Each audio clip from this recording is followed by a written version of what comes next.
Hello and welcome to another episode of the djproject Criterion Collection. And here we're going to talk about Spine 421, Pierrot le fou, directed by Jean-Luc Godard, 1965.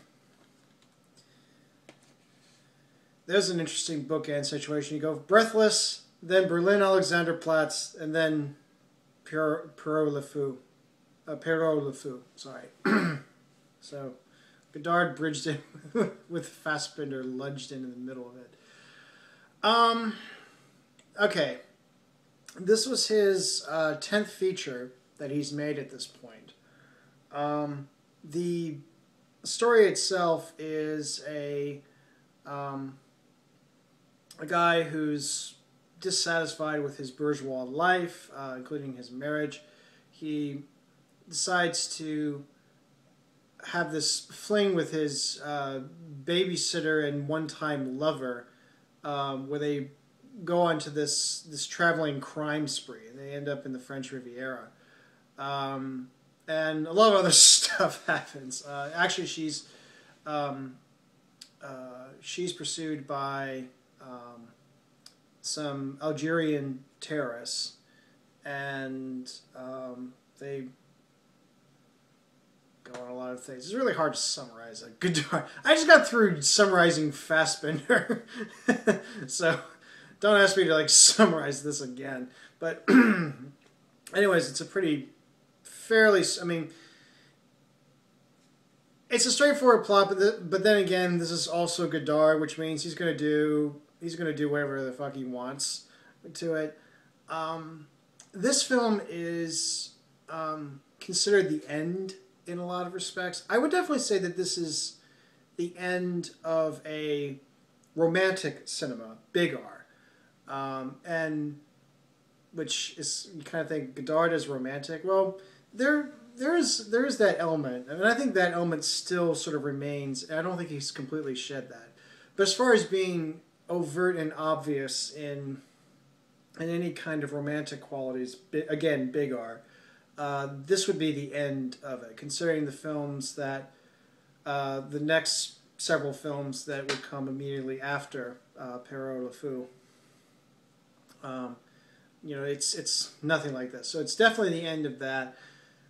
And then furthermore, I would say this is the beginning of the end of Godard and what could be termed as commercial cinema. The end would be in Weekend. But because this film it kind of marks a transition into making more politically overt, more sociological films, more films that are much more self-aware, and it's always about deconstructing and being reflexive about itself. It comes through really in a much bigger way in this film and then in the films afterwards. Because the next film that came after this is Masculine Feminine, and then you have Made in the USA, then Two or Three Things I Know About Her, and then Le Chinois, and then finally The Big Farewell, or in some respects a kind of two-fingered salute to commercial cinema in Weekend. Also, in general, I would say that it's probably the most abstract, and which is kind of an overused word. I mean, it's not unapproachable, but it's willing to go into various little digressions, and there's lots of little stylistic things that are that take it out of any kind of reality, and emphasizes that this is again, the thing with Godard is that he's not afraid to point out that cinema is a contrivance, and so the contrivedness of it becomes much more apparent in this film. So, anyways, all that being said, it's an abstract or or maybe even a better way to describe it is it's a deconstructionist way. Deconstructionist rendering or postmodern rendering of the Michel Morlet quote that I really like. That gets misattributed to Andre Bazin. The cinema substitutes for our gaze a world more in accordance with our desires. Because the film itself, and the way that Godard has described the film, that it is about romance. It is about love. It's like everything that love entails. It's passion. It's commitment. It's saying. It's turning around and saying something stupid like "I love you." It's all of that in full, beautiful Technicolor CinemaScope display, just done Godard style, and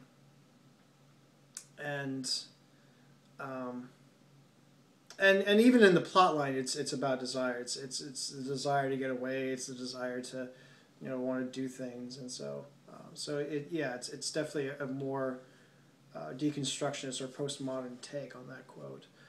And then finally, the other big kind of takeaway from this is that it does feel like a big budget rendering of Breathless. What I mean by big budget, the budget itself I think was like $300,000, which was kind of pittance, but it was a big deal to raise this.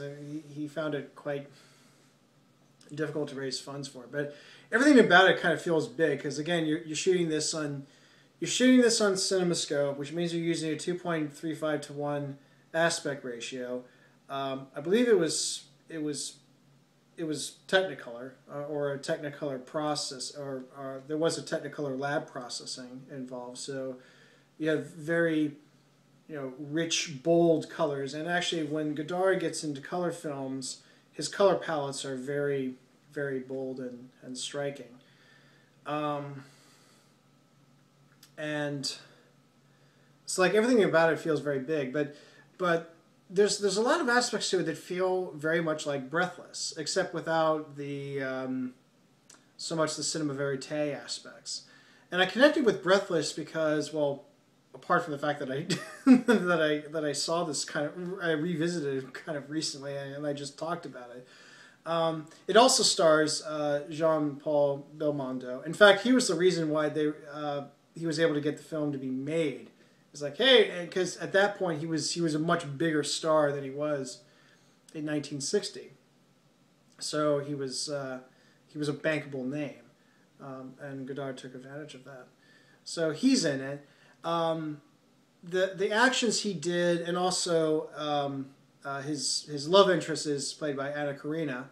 Again, Godard's early muse figure and his first wife.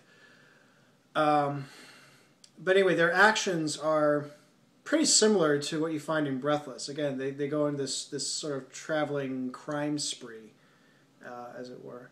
And there's even one point where he's in a theater, he's watching a film, and sure enough, Gene Seberg is in it. So I was like, God damn it! You really want to emphasize this. So yeah. Again, I think I don't know if it's just partly just getting near burnout with doing all these reviews, or that I know what I like with Godard, and there is somewhat of a ambivalence. I mean, there are some clever things about it, and there are some things where you can kind of you can tell that he's being very reflexive. But I feel like it's not my favorite Godard film, and actually in thinking about this, I think all the, except for Weekend, I think all the color film, or no, well, all right, Made in USA and Two or Three Things I Know About Her, they're also both in color, they're in print. This is another title that's out of print. In fact, it was actually the first title that got issued on Blu-ray. And then they lost the rights, again, Studio Canal, and so it quickly went out of print. And so now, actually, the Pierrot le fou Blu-ray is a collector's item. Again, I think I said this way in the beginning. I personally am not interested in, at the moment, upgrading my Criterion DVDs to Blu-ray, considering that I've already made a big investment in what I have anyways, and plus since there are several titles that I know I can't upgrade to Blu-ray, so I don't know if it's really worth it. But I'm leaning on just sticking to what I have. I don't have a Blu-ray player anyway, and I don't have a large television, and I don't have a projection system or anything that would take advantage of showing things in HD. So I don't have a real incentive to certainly upgrade it now. So, but I'm leaning on just keeping it just with the DVDs. So. But anyway, I was gonna say that I think a lot of the interesting color films of Godard is with the exception of say Weekend, they're all out of print. Like A Woman is a Woman is out of print, and Contempt is out of print, and this one's out of print. Although again, it's probably not my favorite Godard. I guess it's a relatively more recent purchase, and by recent I mean I think when it first came out, like in 2007. And interestingly, like I said before with Godard, I tried to get Godard in pairs, where I do one black and white and one color. So, Woman is a Woman and Band of Outsiders were a pair. Masculine, Feminine, Tout va bien was another pair, and then finally this was a pair with Breathless. So that's probably another reason why I connect this film a lot with Breathless, in more ways than one. That's probably part of it. And then the other pairing I did was Viva Sa Vie and Weekend, so which will be coming up at some point soon-ish. But anyways, so yeah, I mean I would recommend this, but you can't easily get this in print. So is it absolutely essential viewing as far as Godard? No, unless you really like Godard. But as I said before with Breathless is probably the best introduction you're going to get out of Godard anyway.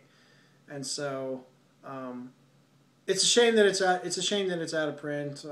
But at the same time, you don't lose too much out of it. So